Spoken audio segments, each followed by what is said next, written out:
Hey friends. So during my plant-based certification, I got a lot of really wonderful in-depth information on the impact of the way that we are currently farming and fishing on our environment. And I wanted to share some of my takeaways here. In the Dig Deeper section, I will put the names of these researchers and scientists, and I will also link to some of the articles and studies that they lectured on. I also think it's important to recognize that this information is not just the focus of a few scientists, but thousands throughout the world who study this. These are their findings. So first we talked about how industrialized farming has had such a huge impact on just on our world and how it's specifically affecting us here in America. So 100 years ago, we had this system called a closed loop system is what the instructor called it. And you had your animals and you had your plants, and your animals, you would use their manure to fertilize your plants, and then you would grow your plants and you would give the excess of the plants to the animals, and that just kind of was its own little sustaining loop that the family could survive on. And now with the way that we've changed our farming practices, we just kind of start with, fertilizing, growing, putting tons of chemicals on them, then we deplete the soil and we have this big runoff into our water system. And it's all about increasing production. I learned that 2/3 of the land we use to grow food here in America is used to grow food for animals that we then eat, and only 8% of the land is used to grow food for us as humans. That was pretty surprising to me. The way that we are farming now is creating so much nutrient pollution that's being washed into our rivers and streams that half of the rivers and streams in America are now unfit for aquatic life. This is creating massive algae blooms also in our oceans, especially down off the coast of Louisiana.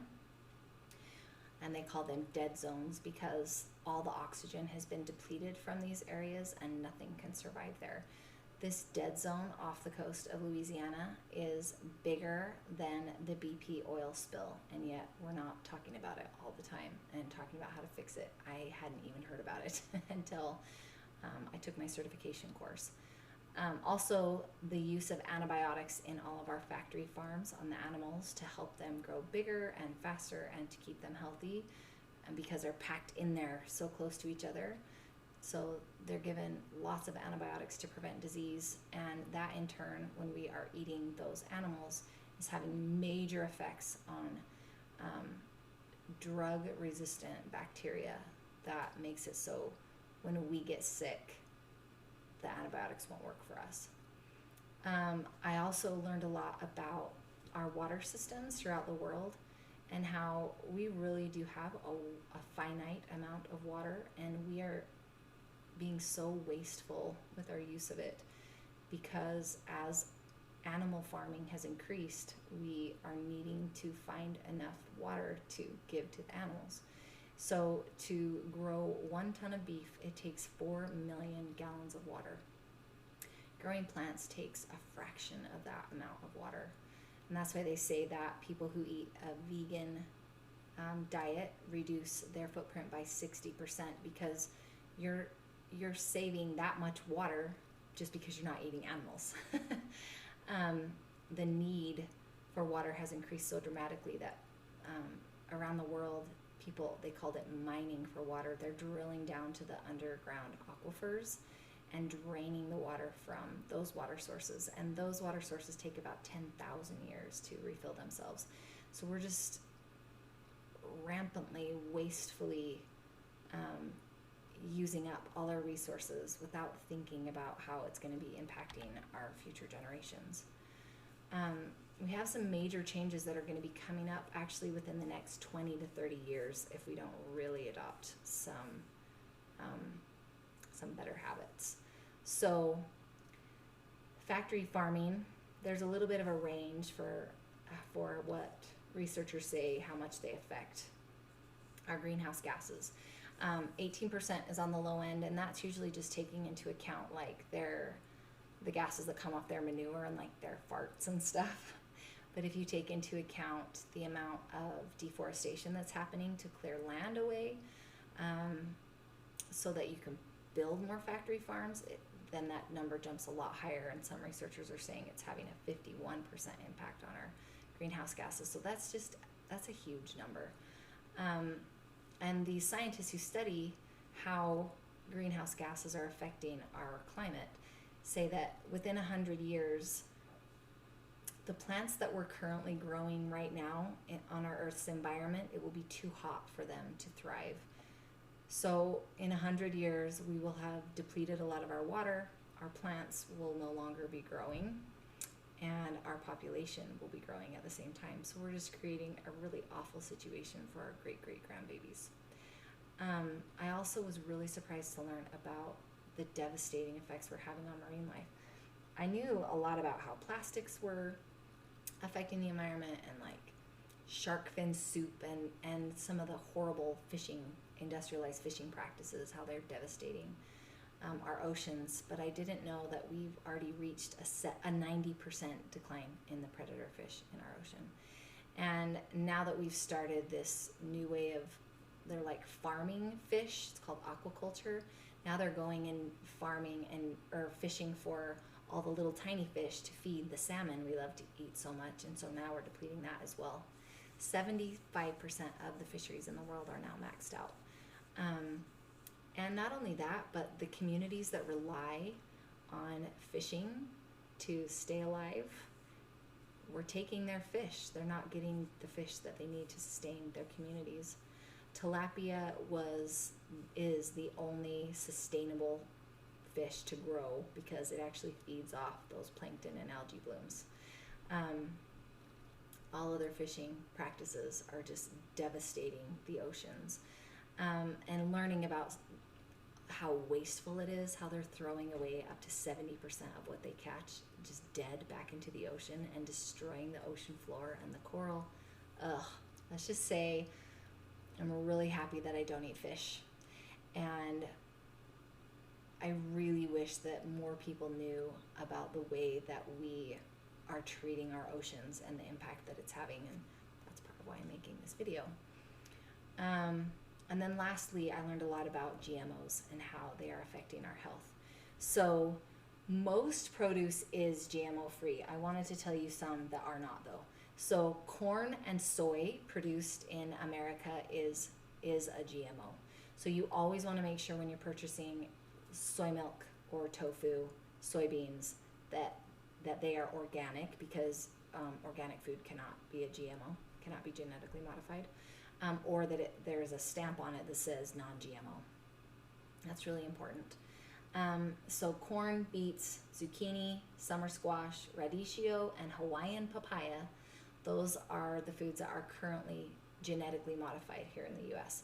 And most of the feed with this corn and soy that they're growing that is genetically modified is going to feed animals and for processed foods. So if you're not eating processed foods, and you can see on the side of your whatever you're eating that is processed, it will say like partially produced with biologically engineered foods, or contains partial GMOs or something like that. You can read on the side, and I think pretty much everything that is processed contains those GMOs because it makes for such mass production that they have to use it somehow. So just really, really make sure the processed food that you're buying is non-GMO foods. Also, but if you're eating mostly produce and whole grains and like dried beans, those are all free from GMOs. And imported produce, in other countries, they have laws against using genetically modified foods, so they are non-GMO as well. And then if you want to take the next step to protecting our environment and yourself, going organic is a great step to take. If you're not able to financially yet, don't worry about it. You're still doing good by eating those plants and grains and beans. But if you are able, it's a great way. Organic farming is a really great way to replenish soil and is very protective for our environment. So if you can support it, please do. Okay. The consequences of our choices. I didn't realize how quickly they will be coming to pass. So, our consequences. Not anything left in the ocean that's alive, too toxic in the ocean. Not enough water in 100 years for the population on the earth. And then we hear right now about, in China, they can't go out when it rains because of the acid rain and things like that. We're going to have pollution levels that are causing a lot of skin, breathing problems. We're just going to be in a lot more toxic environment for us and all of living things. And then we have the major problem of the rise of antibiotic-resistant diseases that we won't be able to treat because we've overused antibiotics so much that they will no longer be effective. And as I'm currently filming this, we are in the middle of the COVID-19 pandemic. This is the third pandemic that's hit in the last several years that is related to meat markets. So the more we continue these practices of the way that we're utilizing animals, especially meat, the more we're going to see more of these pandemic-related issues becoming more frequent and more commonplace. Obviously, we're going to have major changes to our climate, and the big scary number that the scientists are saying is we don't want to go to above 2 degrees hotter. If we hit that, it's going to be devastating for our planet.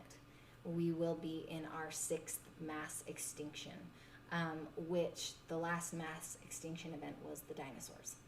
So we're already entering into this 6th mass extinction because so many plants and animals, especially marine life, are being completely destroyed by our current practices, and we need to make some major changes. So what are the major changes we can make?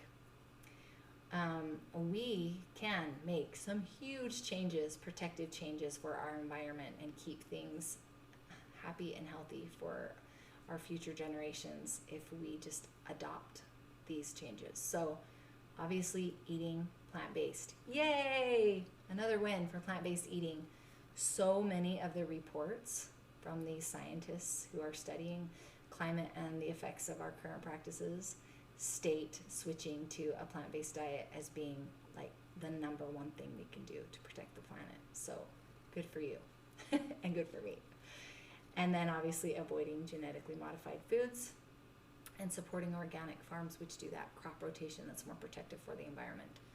Switching to more wind and solar energies and changing our medicine practices to be more of a preventative lifestyle medicine practice instead of just handing out drugs and antibiotics for everything, which is what our current system is doing.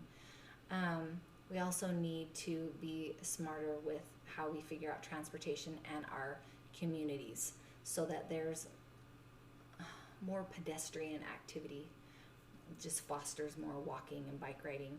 And then something that you can do right now, besides adopting plant-based eating and choosing organic and buying solar panels, would be get reusable containers wherever possible. So like my shampoo bottles are made of aluminum, and when I run out of shampoo, I ship them back to the company that makes it, and they just refill it and send it back. So I'm trying to minimize my single-use plastics. I don't buy plastic water bottles. When I go to the store, I don't use plastic bags. I just have these big black bags that are really durable that I put my groceries in. I also love it because it's a good strength training workout when I carry my groceries in, and I only have to make like 3 trips instead of 7 for my big family. And so these are just ways that we can help reduce our individual footprint of waste, is by doing reusable things as much as humanly possible. So we are in for some not fun things happening in our future if we don't make some major changes. And when I learned these, and there's so much more I want to share, but we don't have 3 hours. You can take the plant-based certification course if you would like to learn even more about it from these experts. But with these changes and with education, I just think the more people learn about how their choices affect our world and their health, and so much more than just our individual lives, but we can have an impact for good for everyone.